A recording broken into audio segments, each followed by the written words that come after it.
So friends, in this video we are covering section 13 and this is time of supply in relation to services. Friends, the structure of this section is exactly alike as section 12. So you can draw a chart and the title is section 13. This is time of supply for services. Very first thing in subsection 1, liability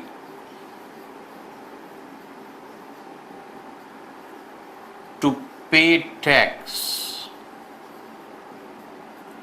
accrues at the time of supply, and as I said, structure is exactly alike as section 12. Mainly two things. Number one, services, and here comes vouchers. So in section 12 also we had voucher, but that was in relation to goods, and here we have voucher that is in relation to services. That is the only difference. And when it comes to services, again two parts. Whether services are covered in forward charge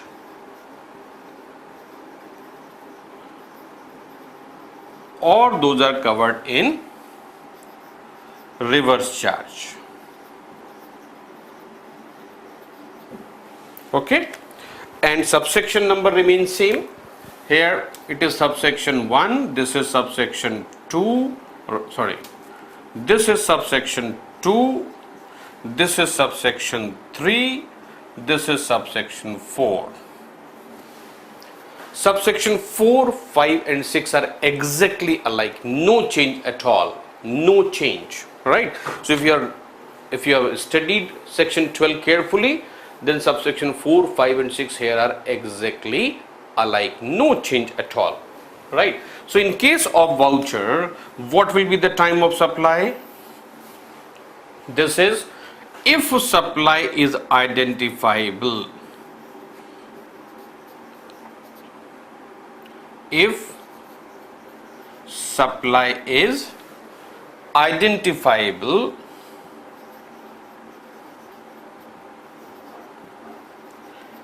in that case, date of issue of voucher. Issue of voucher. This is the time of supply. And if it is not,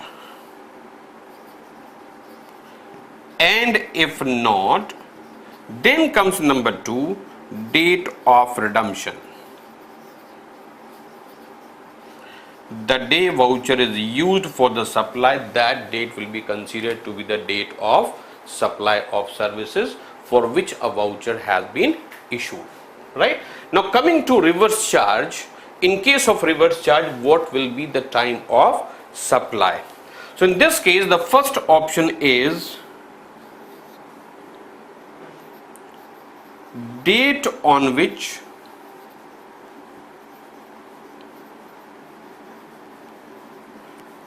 payment is made for services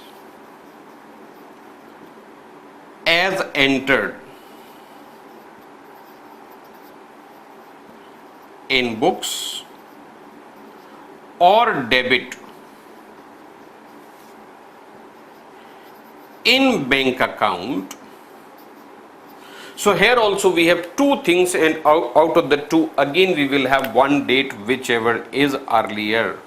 Out of the two, whichever comes earlier, right? So either date on which payment is made, which is shown in the books of account, and if that is different date, then the date on which the account of the recipient is debited for making payment to the supplier of services. Earlier of the two. Otherwise, number 2, day following 60 days since date of invoice.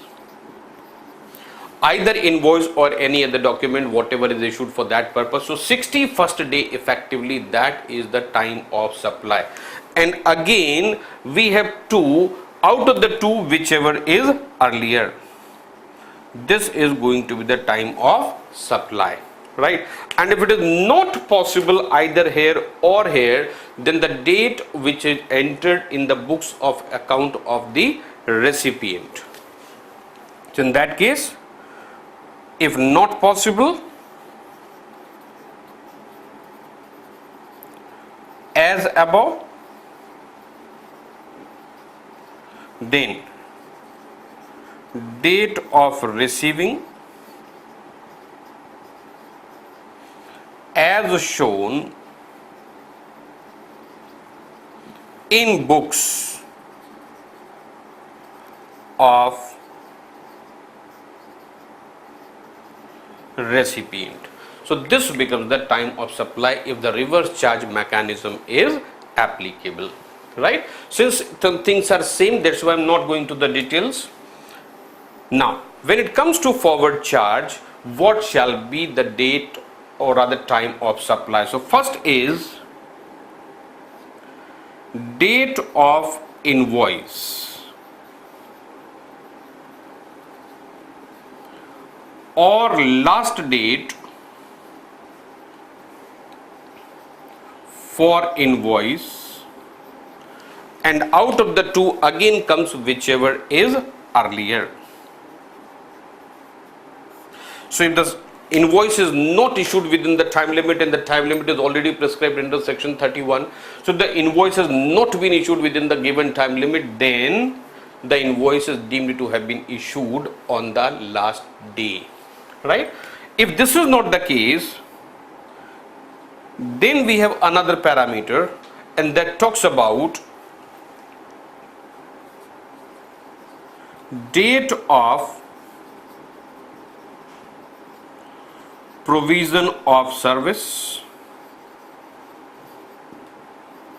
if invoice is not issued in time. So if invoice is not issued in time, then we will take the last date, right? And then date of provision of the service if the invoice has not been issued within the given time limit. So out of the two parameters, again we have earlier of the two, right? And if it doesn't apply, then the date on which payment is received in the books of account.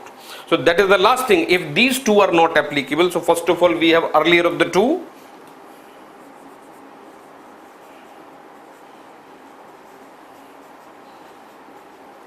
but then comes note, if time of supply cannot be decided,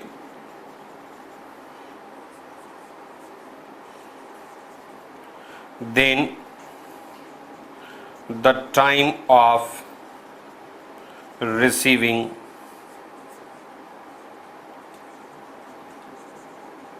payment. Now what is called the time of receiving payment? The explanation will remain same as in section 12, that is either in the books, either the amount is credited in the books of account or it is credited in the bank account, whichever comes earlier. So that is the next option if the time cannot be decided as per 2. So this is not the option. This becomes applicable only where the time of supply cannot be decided as per these two parameters, and out of these two parameters, whichever is earlier, that will be the time of supply, right? And here again we have another note where the excess payment up to 1000 is there.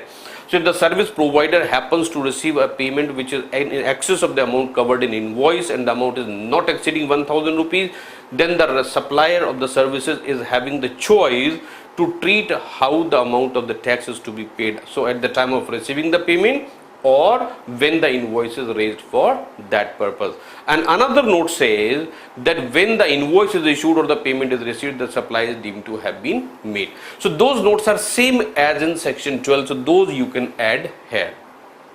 Okay, so once again let me repeat the things. As per section 13, the liability to pay tax for the services accrues as per time of supply, which is decided as per section 13, and for that subsection 4 regarding vouchers. So these are the vouchers in relation to services. So the time of supply is, if the supply is identifiable at the time of issue of voucher itself, then the time at which the voucher is issued. And if it is not determinable, then the date on which the voucher is redeemed for the services, that will be the time of supply.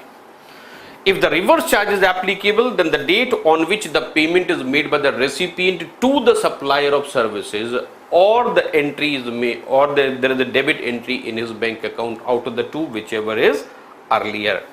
Another option given is the date following 60 days, that is 61st day from the date of invoice or any other document on the basis of which the payment is made, and out of these two, which again we will have whichever is earlier. And if the time of supply cannot be decided in parameter 1 and 2, then comes this: if not possible as above, then the date on which services are said to have been received in the books of account of the recipient. And if it is a forward charge, then the date of invoice, if the invoice is issued in time, otherwise the last date for the issue of invoice, that is 30th day. Then the date of the provision of service, if the invoice is not issued within the given time limit, and out of the two, whichever comes earlier. Then earlier of the two, and note we have, if the time of supply cannot be decided, then the time of receiving the payment, that is going to be the time of supply, right? Then comes subsection 5, that is excess payment. Excess payment up to 1000 rupees, right? So how that is to be added? So for that we need to close the chart, and for closing the chart, draw this line, and then we add subsection 5, and the subsection 5 is regarding if time of supply cannot be decided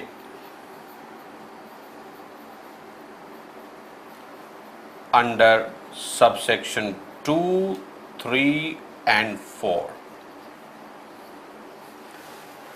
Then the question is periodical return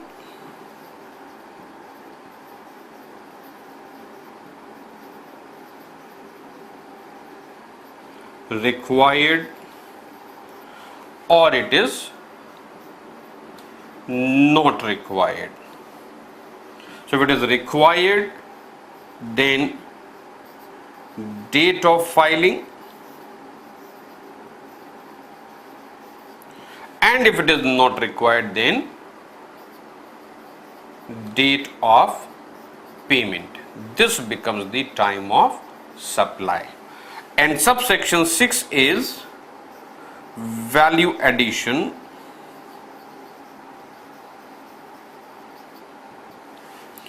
due to late payment, and this can be in the name of late fees or penalty or interest. So for this, the time of supply is when such amount is actually realized. So while talking about section 12, also I said that these payments are shown but these are not actually received. So here we have given the time of supply for value addition, and the value addition is because of the late payment. So if there is a value addition otherwise in the late payment, then this clause will not be applicable. For additional value additions, the time of supply will be decided as per subsection 2 or 3 or 4 as the case may be. So this is exclusively only because of late payment, and it is in the name of either late fees or penalty or interest, right? So you can have two sections on parallel sheets, section 12 and section 13. The chart is exactly alike, the structure of the two sections is exactly alike, and if you remember the structure, to a large extent you remember both these sections as well, right? So friends, this is section 13.